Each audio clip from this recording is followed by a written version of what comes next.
morning, everyone, and thank you for being there. I offered to present on the issue of risk management, which I think is something that we all face in our everyday lives, and certainly in terms of understanding what it is.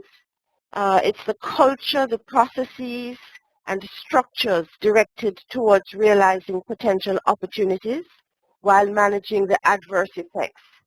And I think we'll agree that risk management is the systematic application of management policies, procedures, and practices to establish the context, identify, analyze, evaluate, treat, monitor, and communicate risk. And risk is anything that could thwart or stop the achievement of established objectives of an organization. But I even take risk management to a personal level. I tend to evaluate risk in most major decisions that I make in my personal life. I anticipate what can go wrong and try to put things in place to both minimize the losses as well as realize the opportunities for gains. And it's a delicate balance, as you will see there.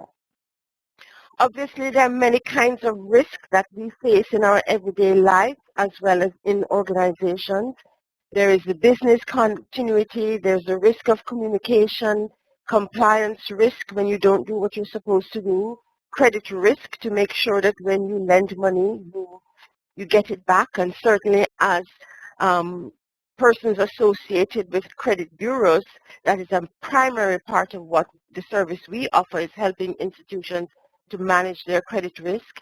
There is the environmental risk of the areas in which we operate, financial, accounting, tax, economy, treasury, fraud, human resources. There's a myriad of risks, as you will see I have identified there.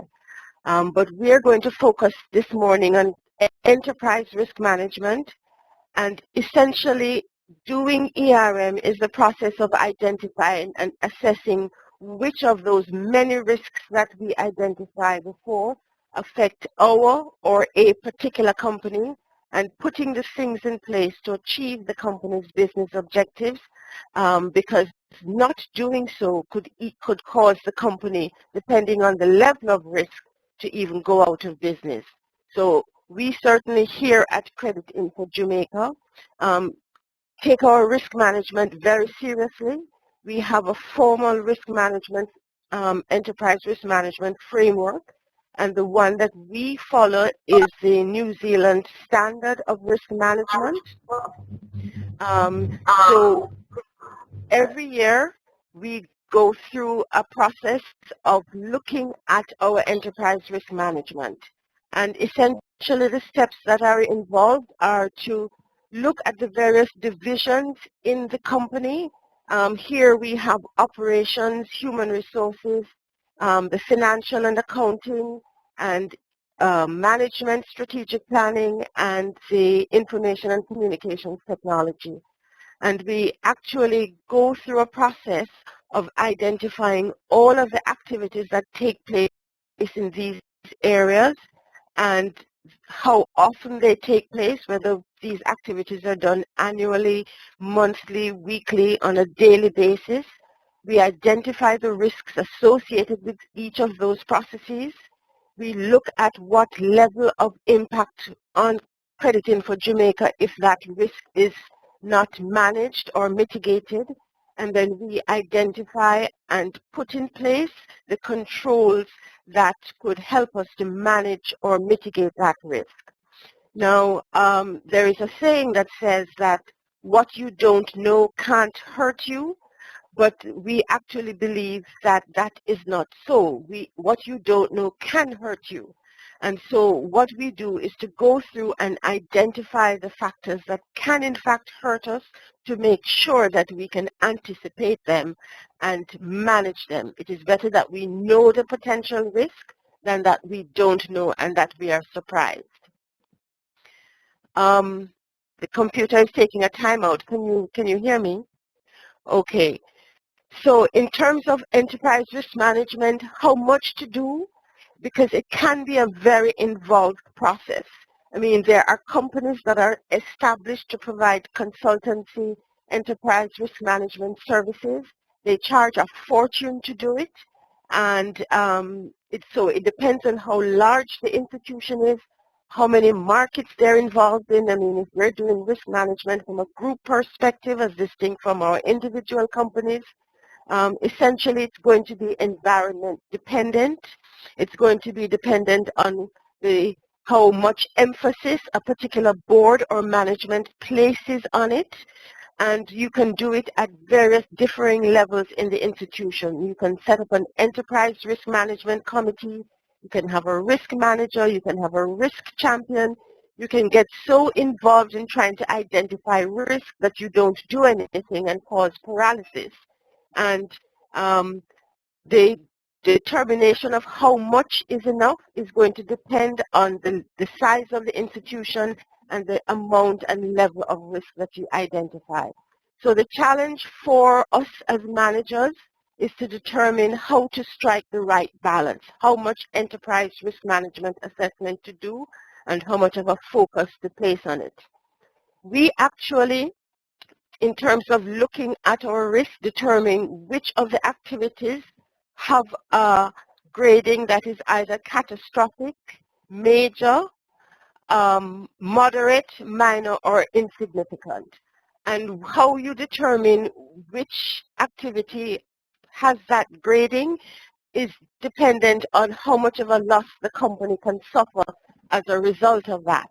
And in terms of catastrophic, it means that you basically are going to go out of business. It's a situation that would cause us to be out of operation and which have grave adverse effect on our customers. It's major if it is not going to allow us to achieve our business objectives. If we lose our suppliers, we lose our key employees, and we have a reduction in quality. We consider something to be moderate if there is minor disruption, but it has a limited effect. It's minor if it has no material impact, and it's insignificant if it has no material impact at all and basically has no effect on our ongoing strategy. And how you determine whether it's catastrophic, major, that is an individual assessment of your individual company. Here at Credit Info Jamaica, we do our enterprise risk management based on the actual profit or loss for the last financial year. So if it is more than 5 to 10% of the actual loss that or profit that we obtained in the previous year, we do our estimates based on that. You can also use a percentage of shareholders' equity or a percentage of revenues. And then once you have set the band for the upper limit, then you can set your subsequent bands based on applying a factor of 40 to 60%. But it is individually determined for each company. There's no set. You have to look at your company and the environment in which you operate and determine what is a catastrophic event for you. I'm certain most people would know of that major event that took place with Barings Bank with Nick Leeson. Those are stories on which books are written. And if that company had been doing its risk management properly, it would have put factors in place or events in place that would not have allowed a single individual within that company to be able to carry on and eventually do trades that would bring the company down. And it has happened more times than one can think about. So I have a saying in here with my team is that I trust people to do what they're supposed to be, but I put the systems and factors in place so that it's not an issue. I trust, but I verify. So essentially, we will go through a risk analysis matrix at the beginning of every year, and whether we determine whether something is catastrophic and the frequency will determine what is the inherent risk rating. So if supplying information through our network is something that occurs daily and something happens to stop that happening, that would be an extreme risk rating for us. So in terms of my ICT guys, the connections to our data center must be absolutely pristine, because if that goes down, and that goes down for an extended basis, then our clients can't operate their businesses, they can't access our services, and that creates a ripple effect that could bring down credit info Jamaica. So when we rate that extreme, I then make sure that whatever is needed to be able to keep those connections up and going at all time are in place. So when I rate something, when we go through our process and rate something, whether it's extreme or very high risk or moderate or low risk, then I put things in place that have immediate actions by either my executive management team or the board. If it's very high risk, then we here deal with it internally. If it's moderate, then a middle management consideration can be looked at, and whether it's low risk, we put routine procedures in place. We also document our annual review of our risks in our risk register. For one, we are supervised by the central bank. So when they come to do their audit of our operations, which is actually required in our legislation, if they do not see that we have looked at risk management seriously and that we have documented and put processes and action plans in place to deal with contingent risks, then they will consider that we are not being properly managed and operated as an entity that provides services to regulated institutions. So we go through a risk monitoring, and when we put the controls in place, then we ensure that these controls maintain the control rating that's on them. So when we have our connections to the data center, and I'm using that as an example throughout this talk, if the data, then I have to have backup connections available so that if my primary supplier goes down, then we do it automatically. We have backup facilities here with our data, and then we also will have backup communication network to be able to continue to operate even if something goes down with our primary supplier. If the controls that we are putting in place are good, then the inherent risk rating comes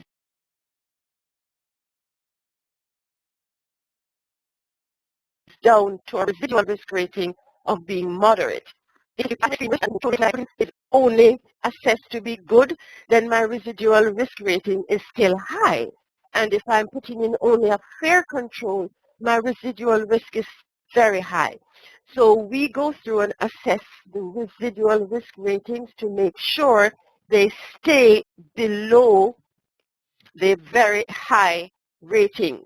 So if I have a residual risk rating that has a designation of being low or moderate or even high, it is a risk that we're prepared to live with. If it's still coming out at very high or extreme, then we take very detailed inspection of how we make sure that those risks come down.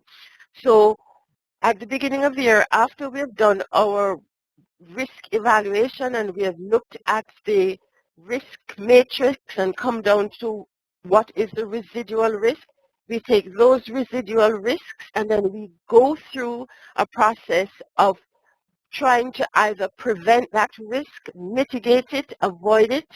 There's some risks that we transfer by, like, for instance, buying insurance.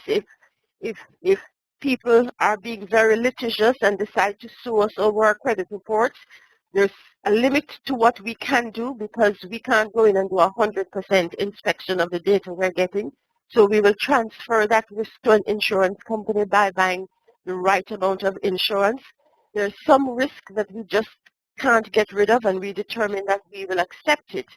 But if it is a very high risk or an extreme risk that can place the organization at major threat of operation, I would not accept a very high or extreme risk, without board approval. So once we have done our internal risk assessment here, I will take my risk register to the board meeting, and then normally, if the company is big enough, then the internal audit subcommittee of the board would look at the risk register.